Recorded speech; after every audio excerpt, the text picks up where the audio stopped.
Hello, and welcome to the Boston Globe Sustainability Week. Before we begin, we'd like to take a moment to thank our underwriters for their support.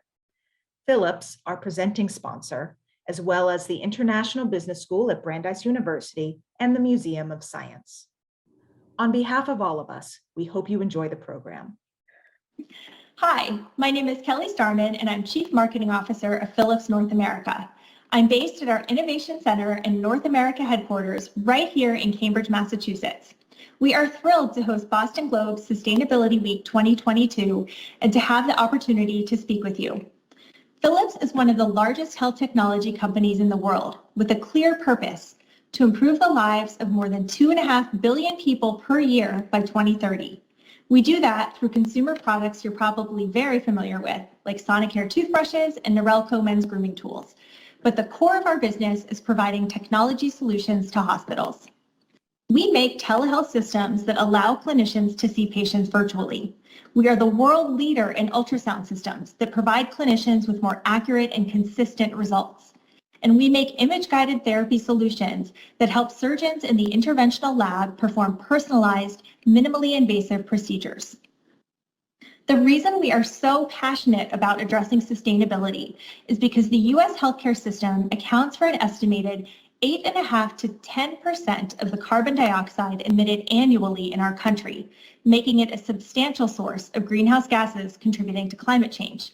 We need to come together to combat this issue, and Philips is leading the charge, not only within our own operations, but working with our suppliers and health system customers to help minimize their footprint. We're already carbon neutral in our own operations and are supporting our supply chain partners to decarbonize. As part of Philips' ambition to close the loop for all professional equipment by 2025, over 3,000 systems will return to the company for responsible recycling or repurposing. I hope you are finding the content that's being presented during the Boston Globe Sustainability Week compelling, and most importantly, driving you to action. If you are from a hospital or health system and want to talk about how we can work together on this issue, please reach out to me so we can keep the conversation going. Now, I'd like to pass things over to the Boston Globe and Mass Inc. Enjoy the program. Hi, everyone. Thanks for being here and happy early Earth Day to all of you. My name is Dharna Noor, and I am a climate reporter and producer at the Boston Globe. If you're watching this, you may know that here at the Globe back in the fall, we launched this important new initiative called Into the Red. It's a section of our website and our newspaper that's devoted entirely to coverage of the climate crisis, with a particular focus on climate impacts and policies here in Massachusetts. And we wanted to know, how are residents of Massachusetts thinking about climate change? How are we all sort of grappling with these issues, grappling with the policies that might be imposed in the future? How are we feeling about the ways that legislators are taking up these issues now? And that's why we at the Globe teamed up with Mass Inc. to survey state residents. And I'm very excited to share the results of that survey with you today. Some of the results were frankly pretty shocking. Others were pretty unsurprising. Some were very dark, but others offered really important glimmers of hope. So please join me now in welcoming Green Roots' Maria Bellin-Power, Conservation Law Foundation's Stacey Rubin, Senator Mike Barrett, and Mass Inc.'s Rich Parr. Just a few housekeeping notes for audience members. You should see a Q&A button at the bottom of your screen right now, and we would love for you all to submit questions throughout the panel. I will get to as many of them as I can after our questions later in the session. The virtual event will also be recorded and distributed after the event to everybody who registered. So with that housekeeping taken care of, I will turn it over to Rich for a bit of an introduction to the poll. Thank you very much, Dharna, and thank you to the Globe for picking up on this research and doing such a great job of reporting it. I was going to do some slides that I made myself to kick this off, but honestly, the Globe did such a fantastic job of visualizing the results from this poll that I'm going to just share the page that's up on their website where they have many great graphics that are from this poll. So if you're a person who doesn't want to wade into the spreadsheets of numbers, you just want to see some pretty charts, I would recommend that you go check this page out. So I'm going to share my screen now. Hopefully everybody can see this. So this is exactly what you would see if you were on your website checking out this page right now. So I just want to give you a quick overview of what we did here and then run through the numbers very quickly and then get into the discussion. So my name is Rich Parr. I'm a research director at the Mass Inc. Polling Group. This survey is, I think, the fourth that we've done in a series about climate change dating back to 2011. All of those surveys were sponsored by the Barr Foundation. And on this one, we had the opportunity to collaborate with the Globe as well. So the Globe and we worked together on some questions for this survey, and then we gave them a look at the results and actually allowed them to recontact some of the respondents to the poll. So some of the quotes that you see in the story about this poll are people who actually took the survey and were asked to kind of elaborate on their responses. The headline finding really is that compared to previous years, the percentage of people who think that climate change is a very serious problem for the state actually went down a little bit compared to 2019. And we can talk about later about what reasons there might be for that. The overall number of people, however, between very and somewhat serious, the red and blue bars on this graph that I'm mousing over right now, it's pretty similar to what we've seen in previous years. And the share of people who think that either climate change is not serious or not happening is relatively small in Massachusetts. We're a pretty liberal state, and a lot of what we see on climate change on this next graph really does sort of break down by party. And this is a dynamic that's been seen in national surveys as well as in these state surveys. What you see here between 2019 and 2020 is that Democrats are by far the group most concerned compared to Republicans, very serious here on these two bars and then somewhat serious. But that number, that very serious number actually dropped a little bit for Democrats in this survey. So we can talk a little bit about why that may be as well. But there is a significant partisan gap. The partisan gap actually shrunk a little bit in this survey this year. We also did some oversamples in this poll. This was a poll of nearly 1,900 residents in the state, and we included extra interviews with Black, Latino, and Asian respondents so that we could dive in and really understand what was going on between those different groups and then within those groups. And this chart here shows you the breakdown by race and then also gender within race. And you can see a couple of things happening here. First off, Black men and women and Hispanic Latino men and women were the groups most likely to say that they thought that this was a very serious issue for the state. But then within that, Black women and Hispanic Latino women were the groups that were most concerned out of, across the crosstabs. These are some of the highest numbers we saw in the poll. So there's sort of a gender gap going on between the races, and then there's a gap between the races as well. We've also asked, I'm going to just scroll down a little bit here to talk a little bit about kind of the priority of climate relative to other issues. We've asked this in a bunch of our surveys in past years. And what we find is that there are a lot of people who think that climate change should be a high priority for the state. In this poll, it was 47%, so just short of half. But as you can see, as that ranks up to against other questions that we ask people to rate, it's kind of coming in behind some other things. Healthcare and education are perennial top issues here in Massachusetts.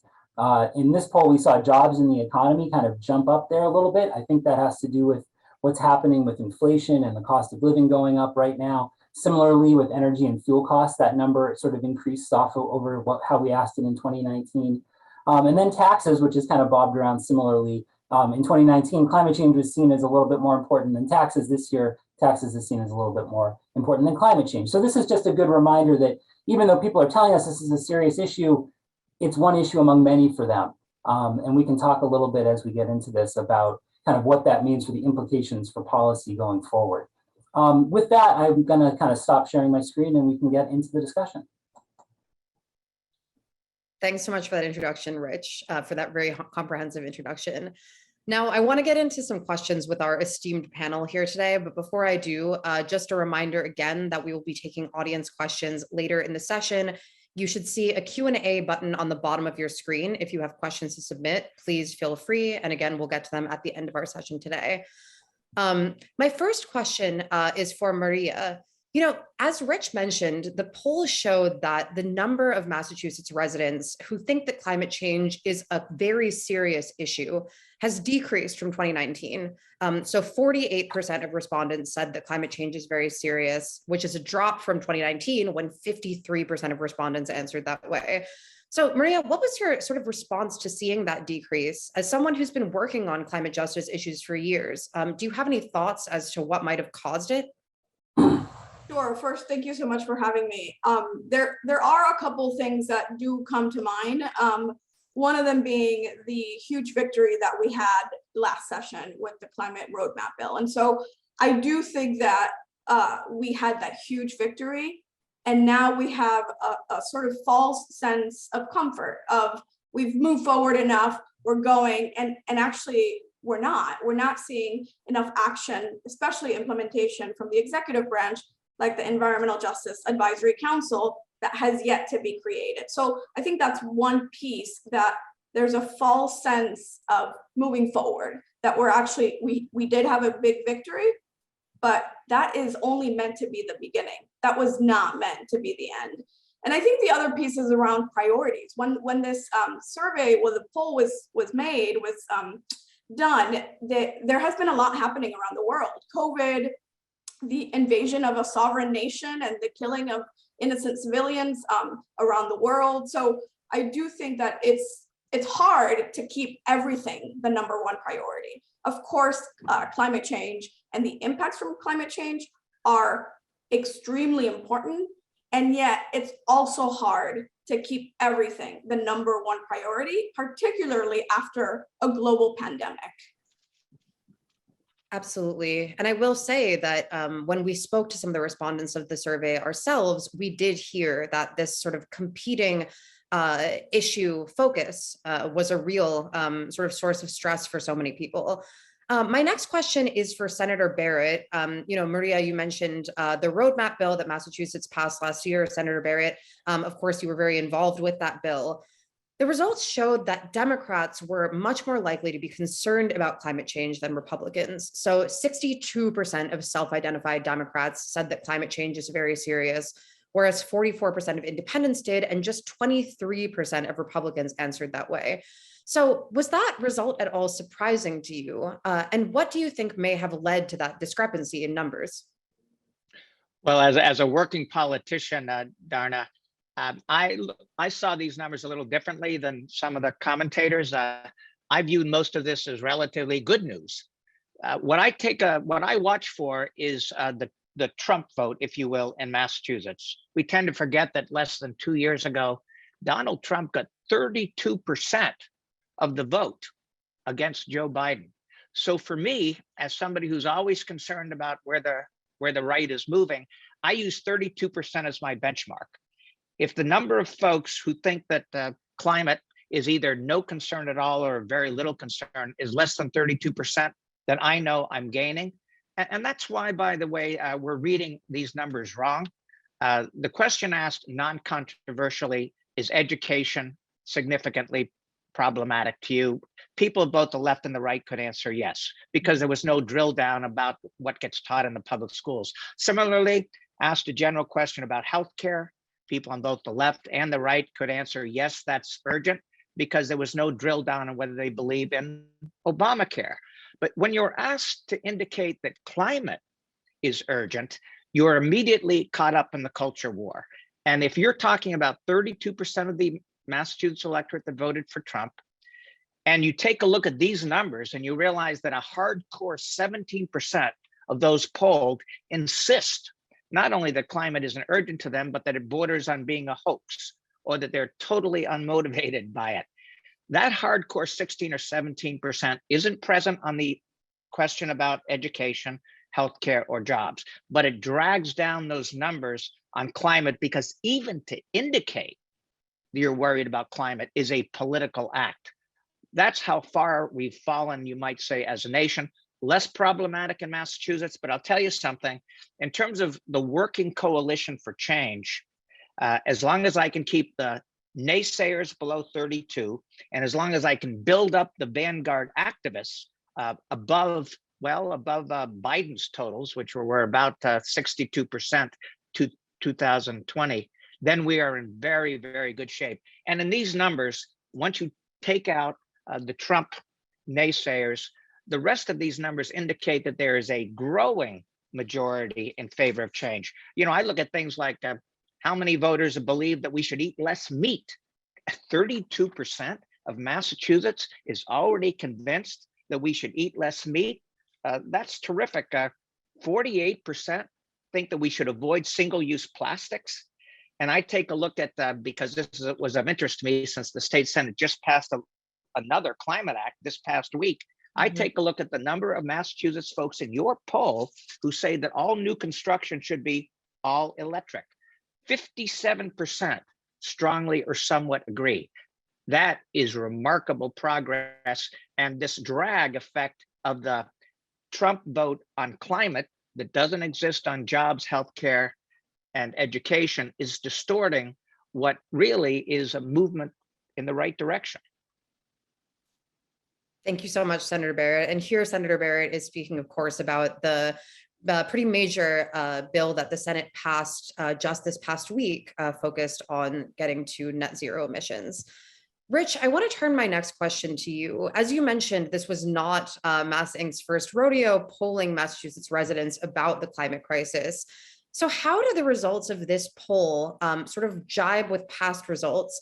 And could you talk a little bit about why you think that there may have been that slight decrease in concern? As Maria mentioned, could it simply be because there are so many competing sort of issues to be care about between inflation and COVID and news of a war raging in Ukraine? Yeah, I mean, there's a lot that's similar in this survey to past surveys as well. As you saw in that chart, when you combine the very serious and the somewhat serious, it's pretty similar to where we were in 2019. The difference is really a matter of intensity. We've lost a little bit of the very. We've lost a little bit of the high priority, that sense of urgency, which I think we all, as people who work on this issue, feel should be ratcheting up, isn't really maybe ratcheting up as quickly as we might expect it to, based on the news. I think Maria has really hit the nail on the head, and I think Governor Baker said something like this yesterday. But basically, there's so much happening in the world. If you think about all the things that have happened since 2019, when we last did this poll, we have a new president. We have a war going on in Europe. We have a pandemic that has had a big effect on the economy. Now we're coming out of it and we're seeing inflation, cost of living increases. The war in Ukraine is affecting fuel prices. So you see those two numbers kind of moving up a little bit in priority in this survey relative to in past years. So I think it is really hard for everybody to keep everything at that kind of maximum level. As I mentioned, that partisan gap, which is a very real thing, and Senator Barrett is completely right about this, that when you ask about climate, it is a charged issue, a polarized issue in a way that some of these other things aren't necessarily. So you're already sort of starting from a bit of a hole. But that partisan gap actually shrunk a little bit in the survey, in part because the share of Democrats who said that this is a very serious issue went down. And I think that has a lot to do, not necessarily with maybe what we're doing at the state level, but what's happening on the federal level, which is to say that we have a different president. Because in 2019 and through that entire period, Donald Trump was an exceptional motivating force for Democrats and Democratic-leaning residents and voters across the country on a whole host of issues, but maybe climate more so than all of them. And I think at that moment, when people answered that survey in late 2019, they were thinking about, well, if we don't get this guy out of here in 2020, there's, what is that going to mean for climate? So now I feel like there may be some Democrats who took this survey who feel like at least we're not dealing with that at the federal level. We have a different president, we have a different administration. And I think they may also be assuming perhaps there's a little bit more happening at the federal level and at the state level than there actually is. And that part of what we need to do coming out of this survey is to kind of connect what people say is a real concern for them with those actions that they say they should be doing, and then also the kinds of policy stuff that needs to be done at the state level to actually meet the moment. Absolutely. And I will just say that on the federal level, I think that it's really important that we keep an eye on what climate policies are getting passed, no matter who the president is at the head of it. That though we found that overall there was a slight decrease in the number of people, or the share of people rather, who said that climate change was a very serious concern for the state, it's not the case that, sort of everybody had the same level of concern. We found, for instance, that young people were more concerned overall than older people. And another really important nexus I think we found is that low-income people are more likely to be very concerned about climate change in Massachusetts than higher income people. Stacy from Conservation Law Foundation, I'd like to turn this question over to you. Could you talk a little bit about how low-income people are impacted by the climate crisis in Massachusetts and how that may have affected the level of concern that we saw in this survey? Thank you, Darna. Absolutely. Low-income families are some of the communities impacted first and worst by the climate crisis. Those of us who are low income are struggling today already to pay high utility bills. We continue to see utility companies ask regulators to improve higher gas and electric rates without making any commitment to transitioning away from fossil fuels. We're not seeing real alternatives that are going to improve both our climate as well as our public health. The poll showed that 49% of respondents use natural gas to heat their home or for cooking. We really need to be electrifying our buildings, converting our natural gas systems to heat pumps, which are, cost prohibitive for low-income families. So we need policies that are going to make sure that we are providing real incentives to low-income families so that they are benefiting. We need to be getting rid of our gas stoves, which really contribute to poor indoor air quality.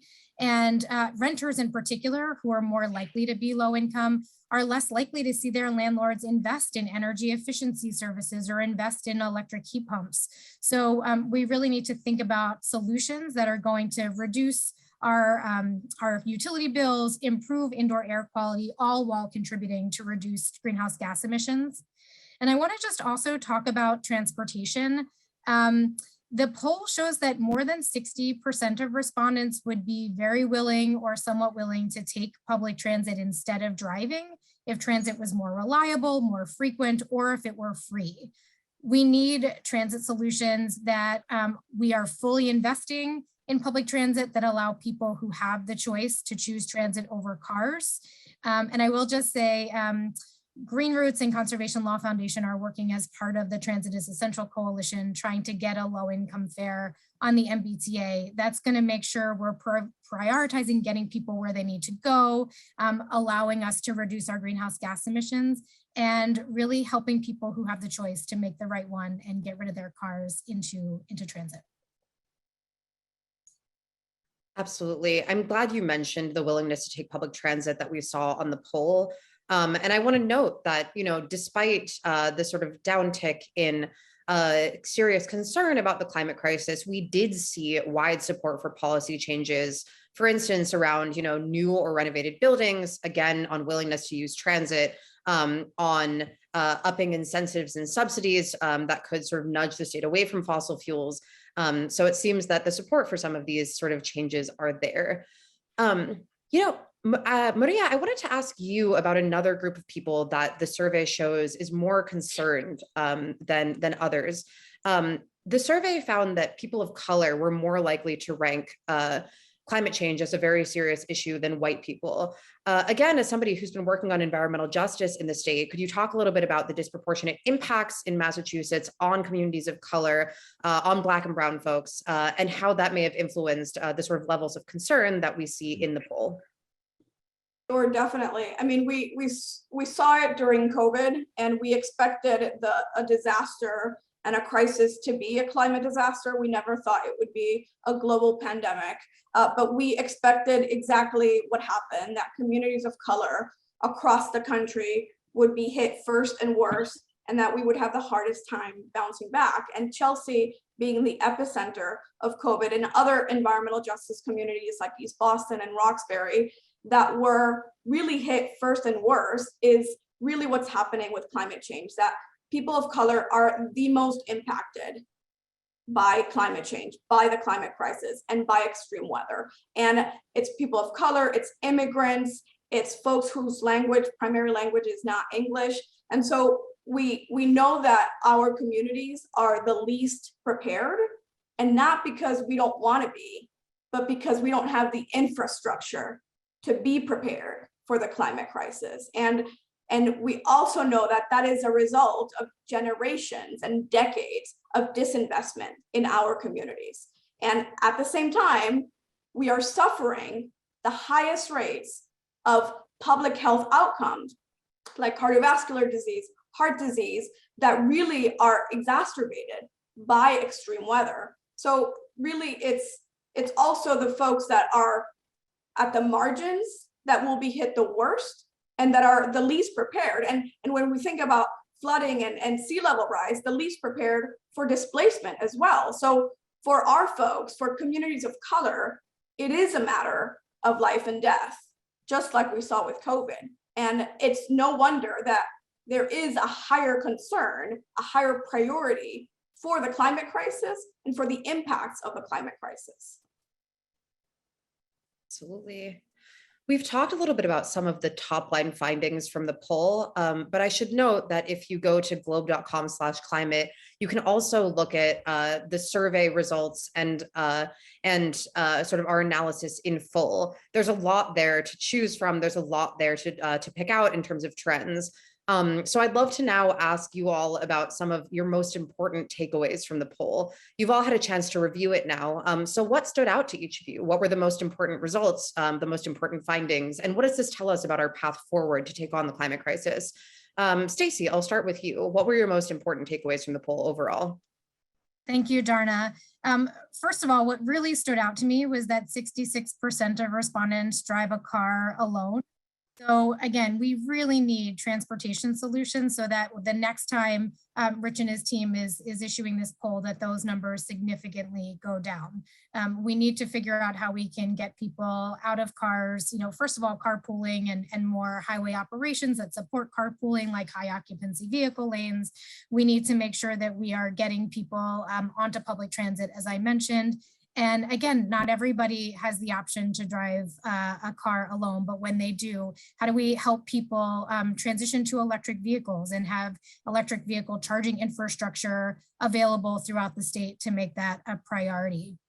And another really important finding is that more than a quarter of the respondents acknowledge that already we're seeing increased coastal flooding, sea level rise, and more powerful storms. So we need to pair our actions to reduce greenhouse gas emissions with making our infrastructure more resilient to a changing climate. When we're thinking about new buildings, when we're thinking about rehabbing old ones, when we're thinking about highway projects, how are we doing all of that that's reducing impervious surfaces, again, improving air quality while we are reducing those emissions and making sure that we can withstand the increased flooding that we're going to see. So I think that it's really powerful that people acknowledge this is an issue that people are experiencing now. This is not in the future. It's an imminent issue that people are already witnessing. Yeah, Darna, if I could just reinforce Stacey's point about transportation. In this climate bill that the Senate just passed last week, we attended to two priorities. We increased the subsidies for those who want to buy a single passenger electric vehicle, increase them significantly if you buy a used car, perhaps because you don't have quite as much money. And we increase them if you are a low income household. But at the same time, we attend to the greening of mass transit, right? We set a deadline of 2028, the end of all purchases of diesel powered buses in the MBTA, a requirement that 0 electric vehicle buses be purchased beginning in 2028, which is the year more or less when there'll be car barns and maintenance facilities adequate to enable these buses to charge overnight. If I could mention one other thing, just in terms that you asked a number of us about what pops in terms of the poll. What popped for me, as I indicate before, is the consolidation of the extreme conservative vote against climate in a way that they aren't against education, healthcare, and jobs, at least generically. But the other thing that pops for me is the interplay between concern about rising fuel prices and lack of enthusiasm for climate change. If we're going to see a spike in the cost of my filling up my tank to get to my job, then I'm going to start to worry a bit about whether attending to climate means that there'll be a little less attention paid to my immediate fuel costs. So we've got to be careful as progressives concerned about climate to make sure that we don't reinforce this nascent sense that I've got to be a little hesitant about climate if my monthly electric bill or my monthly gasoline bill gets too high. It's very important as we push forward that we focus on solutions, and I think about offshore wind, for example, that doesn't laden so many of the costs onto the monthly electric bill that we actually start to get some blowback. That's something I'm keeping an eye on very carefully. 100%. I have to say that that's something that really stood out to me as well. The concern about fuel and energy prices combined with, the sort of sense that financial incentives could be the thing that sort of incentivizes or pushes many homeowners in Massachusetts and renters to support, more sort of moves away from fossil fuels in the home, I think is really, really significant. So thank you for that. Maria, what were some of the biggest takeaways for you from this poll? And what do those takeaways tell us about the path forward for taking on the climate crisis in Massachusetts and beyond? Yeah, I think for me, it really is about the urgency and the need to transition, and to transition in a just and equitable way. Because I think it's absolutely possible for us to transition in a way that is inequitable and in a way that gets us to full electrification, but it continues to place the burdens, environmental and industrial burdens, on Black and Brown communities. And if we're not careful about how we are getting there, this is what will happen, is that we will continue to make the same mistakes and to perpetuate environmental racism and environmental classism against low-income communities. I think, currently we have big battles. We have the East Boston substation. We have the PBD peaker plant. We have the compressor station in Weymouth. This is the way it will happen if we are not careful. And we can and we should center Black and Brown communities, immigrant communities, and low-income communities to make sure that we're transitioning to a clean energy economy and ensuring that we're not placing any additional burdens on the communities that have borne the brunt for so long. And really, it's about the distribution of benefits and burdens as we move forward. Absolutely. In this survey, we did not ask about, the impacts of sort of other environmental justice concerns, things like pollution or siting decisions, but maybe it's something that we can explore in the future.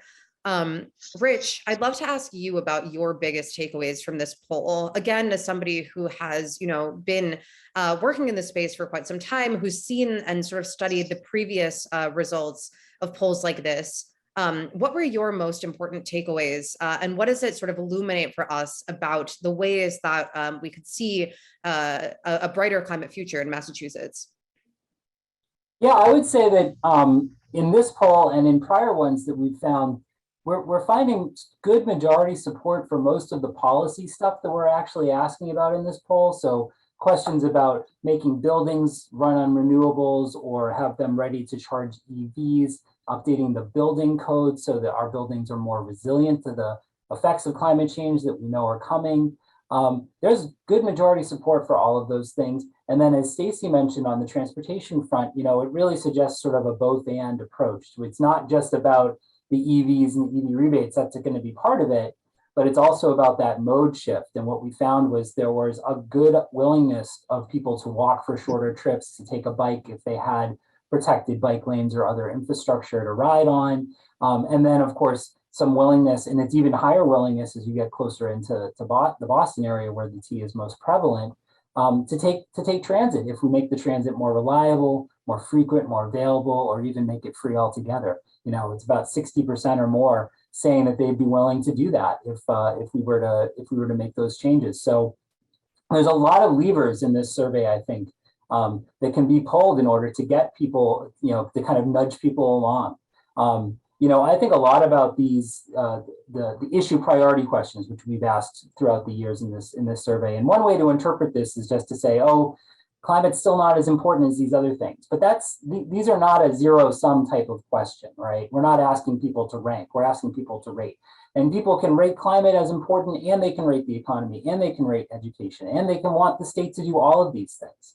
And we know that climate change impacts all of these things. There are going to be health impacts, as Maria talked about, that are going to affect our healthcare system and our healthcare costs. There's going to be, if we go big on wind, or we go big on green tech, that's going to affect jobs in the economy. If we really go big on EVs, we can get people's energy and fuel costs down. So they're not buying that gas that's crazy expensive right now. I really loved how in the Globe story, you guys were able to go back and recontact some of the voters. And one of the voters you talked to, not voters, excuse me, residents, one of the residents you talked to said that he didn't particularly care that much about climate change. I think he might have even called it a hoax, but he had solar panels on his house and he had an EV. And it wasn't because of climate that he did those things. He did them because he wanted to save money. And I think that's a good reminder that there's a lot of different reasons why residents could make a climate-friendly decision that might not have anything to do with climate. So it's a matter of meeting people where they are in terms of what matters to them, and then coming up with policies that are going to guide them to the place that we need them to be in terms of solving this problem. Absolutely. Thank you so much. We're going to get to audience questions in just a moment, but before we do, I wanted to ask each of you a bit of a rapid fire question. So I know that the survey is a bit of a doozy. I know that there's a lot there, but since you've all had a chance to look over the results, could I ask each of you to, in 5 words or less, tell me about your response to the survey? 5 words or less. Tell me what your response to the survey results was. Let's start again with Stacey. Stacey, what were your responses in 5 words or less? Don't delay on climate justice. Senator Barrett, I'll turn it over to you. The glass is half full. Maria, what about you? What are your 5 words? Climate justice is racial justice. Absolutely. And Rich? A lot more work to do. 100%. Great. Thank you all so much. We're going to move on to some audio questions right now. One big theme that we're sort of seeing from the audience is, the push for Massachusetts to become net zero. One question that we've gotten from the audience, since trees are the only known way to store and sequester carbon, how do panelists propose protecting this ability via forests in Massachusetts, given the aggressive build out of industrial solar in the state's forest land? So I think here the panelist is asking about the choices that we'll have to make about land use and how to protect trees while also making important siting decisions.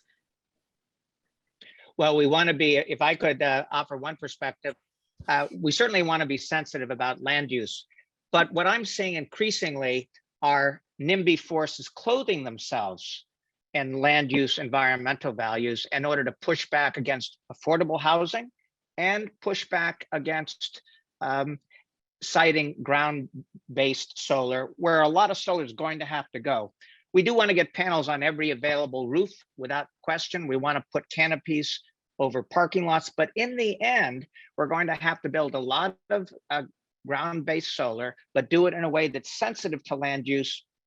I want to align myself with Bill McKibben, who recently wrote in the New Yorker magazine just 2 or 3 weeks ago that he had changed his mind on several big issues, from nuclear power to protecting open space, because he's wary of the decreasing space we have to make decisions. We don't have the options we would have had 20 years ago had we acted on climate in a timelier way. Now we really do have to face some difficult trade-offs. I, for one, see resistance to housing in the suburbs where we don't have enough of it, and resistance to solar in the suburbs and in rural Massachusetts where we don't have enough of it, cloaking itself in environmental values at times appropriately and at times exploitatively. So count me as somebody who knows that some of the difficult trade-offs will involve putting lots more solar panels on the ground and making sure at the same time that we don't take down any trees. There is one other thing I want to point out. It's just an inconvenient truth. It turns out that we've overestimated the carbon sequestration potential of Massachusetts working lands by 100%.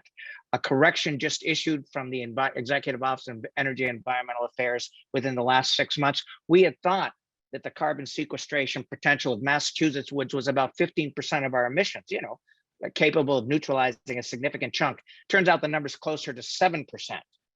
So we've got some misconceptions when it comes to carbon sequestration, although I grant you this is a sensitive issue and it's an awkward one for a progressive to confront. But trade-offs are real. and NIMBYism is alive and well.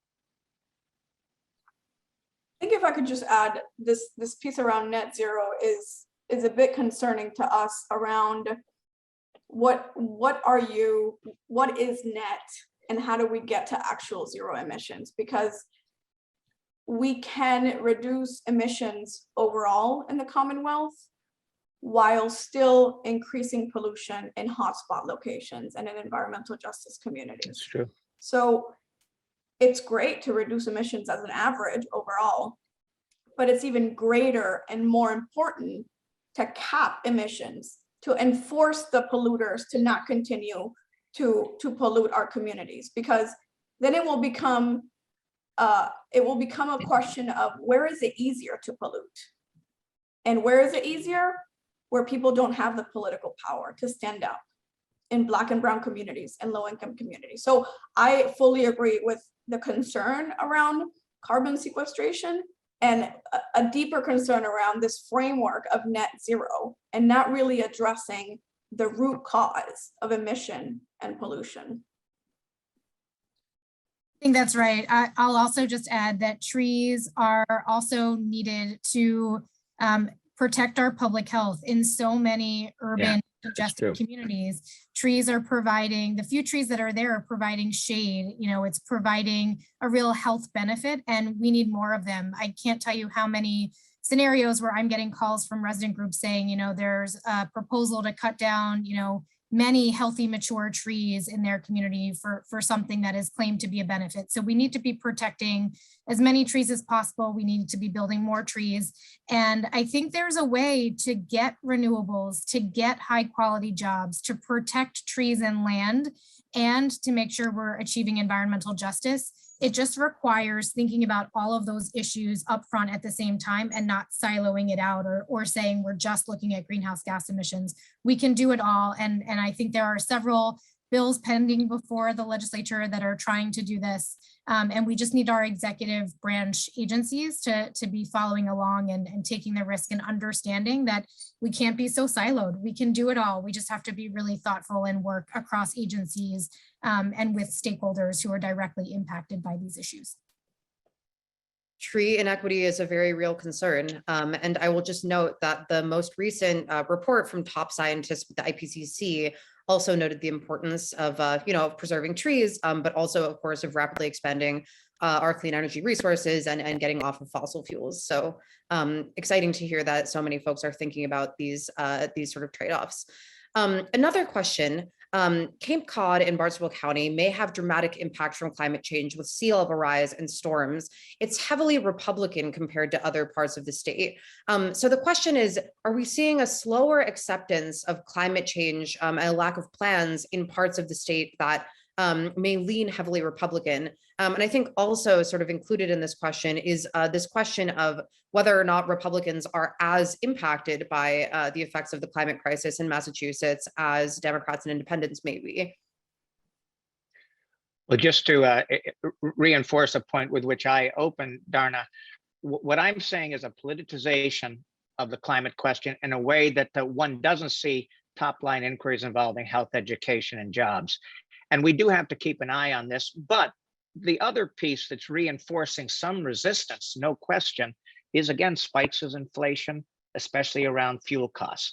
That fear could drive folks in the middle, especially people with limited money, toward occasional resistance to climate initiatives. So we've got to be very careful. And down in the Cape, you see a lot of these forces playing out. You also see some of them playing out in southeastern Mass, which is a more conservative part of Massachusetts as well. So there's got to be a way to create jobs in low-income neighborhoods and make gains for climate without impacting the cost of living in a way that people find uncomfortable.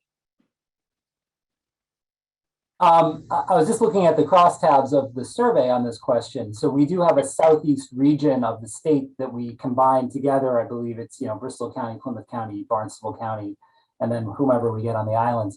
And it does tend to be the most conservative politically region of the state in terms of the 4 to 6 that we look at, depending on the size of the survey. But on this question of of the impacts, there's really not that much daylight actually between the Southeast responses in the Southeast and the responses overall. So for example, on increased coastal flooding, 33% of residents think that's already happening and 28% think that it's very likely in the next 5 years.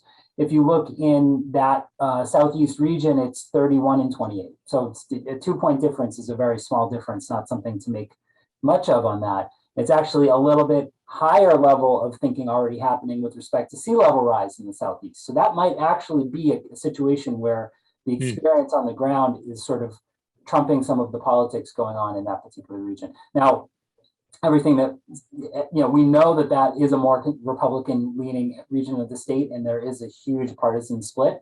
But it is just sort of, this is going to be where the rubber meets the road, where your actual experience of your house and the sea and the flooding coming in versus what you're seeing in media or believing in politics is going to kind of come to a head. I think that's absolutely right. Everyone is impacted by climate change. Some people may be realizing and experiencing that more directly than others. But I really think that we're going to start seeing even more leadership from the Cape, from elected and appointed officials that are realizing the need to have plans in place that are thinking about how do we protect our natural resources? How do we make sure that we're really, it's about protecting public health. And I think that if we address these issues sooner rather than later, we're also going to save dollars. And that's an issue that will benefit everyone. Absolutely. Piggybacking off of Senator Barrett, your comment, I'd actually love to ask the panel a question of my own. We saw, as Rich and others have mentioned, a sort of uptick in concern about jobs in the economy, about fuel costs, about energy costs. Are there ways to sort of use these concerns as a way to actually propel the fight for a livable future forward? Are there ways to integrate these concerns and specific, sort of proposals to integrate these concerns into, attempts to take on the climate crisis? Well, there are certainly things to keep an eye on, although now we're getting gnarly in terms of climate policy, Darna. One important question is, how do we improve our ports? And I refer to Fall River, New Bedford, communities of color in the Southeast, the city of Salem, which stands to gain from the development of offshore wind, and even in the Port of Boston, which is going to have a role to play. In the Senate, we take federal recovery money, including the Infrastructure Act that Congress did pass and that President Biden was able to sign. We got a huge slug of federal dollars. We want to spend those dollars on improving the ports in the areas that I just mentioned. An alternative source of money would be to increase your monthly utility bill to pay for the same port improvements. We've gone to using the federal dollars because we want to keep the cost on the monthly bill as low as we can and still get the job creation and still get the clean energy. So when you're talking about very specific priorities of that sort, this is the way a working politician might approach it. I'll just mention one other thing. Cleaning the T-buses, very important in terms of urban neighborhoods. Make sure we balance the clean air we get in the burbs when we drive single passenger EVs with some clean air that we can obtain in the cities. And again, you want to use federal dollars that are temporary, but are going to be with us for a good 4 or 5 years to buy that first phalanx of zero emission vehicle buses to put in those yards, beginning in Quincy, in North Cambridge, and at different points on the Green Line. So we're trying to make sure that we leave the working family and the poor family as untouched by these infrastructure funding questions as we can. I'd like to build off what Senator Barrett just said. I think the zero emission buses is a great example. And I think about school buses. Why are we sending our most vulnerable people, our children, to schools on fossil fuel powered buses? We can be converting to electric buses, which are overall, they are a bit more expensive upfront for the capital cost, but the maintenance costs, the fueling costs are so much lower that they end up being a more cost-effective solution. And then once you factor in all the public health benefits, that is a clear, win-win scenario. We've also had conversations with bus maintenance workers who are so excited about the transition to electric buses that it is going to dramatically improve their quality of their job by getting away from working on these diesel buses and instead working for electric buses. So I think that's one solution where the poll shows support for it. It really will address the increasing fuel costs, will provide great and increased quality for jobs, and will really improve public health overall. I think just one quick comment around our work to achieve environmental justice in Chelsea and East Boston is the framework of we're fighting the bad and building the new. And so we're fighting the East Boston substation because it is such a bad and dangerous plan for East Boston. There are much better locations than next to a playground and next to 8 million gallons of jet fuel. So we are going to continue fighting the bad infrastructure, dangerous infrastructure that puts our communities at risk while building the solutions from the ground up. And so in Chelsea, building a microgrid that is going to decentralize energy and provide resilience for the community. So how do we move away from the benefits only going to investor-owned utilities like Eversource, who will pass on the cost of all of this, the substation, $60 million, all of it to ratepayers. So how do we make sure that we're tackling the systemic problems of how it is set up to benefit corporations and how it is set up to place the economic burden on low-income ratepayers? And there is a solution. We need more transparency, and we need to ensure that Eversource doesn't call all the shots. Thanks so much. Another question from the audience. While I'm supportive of moving building regulations to require the use of heat pumps rather than fossil fuels in new construction, could the panel talk about what is being done to help homeowners revamp existing housing stock to downscale the use of carbon-based heating in the great majority of housing in the Commonwealth? This is something this audience member notes that Governor Baker spoke to in his session during our Sustainability Week yesterday. Would anyone like to start? What's being done to help homeowners revamp existing housing stocks to downscale the use of carbon-based heating? And I maybe would open that up even to other sort of carbon-based fuels and appliances. Yeah. Well, in the 2021 Climate Act, we did revamp Mass Save, which had previously been subsidizing a lot of upgrades within the fossil fuel domain. Now we're rerouting that money for the most part to transitioning to heat pumps off oil systems, propane systems, and even natural gas systems. And we're in the Climate Act we passed last week, we took that one step further and we decided to completely end Mass Save subsidies in the next 3-year plan that will come up.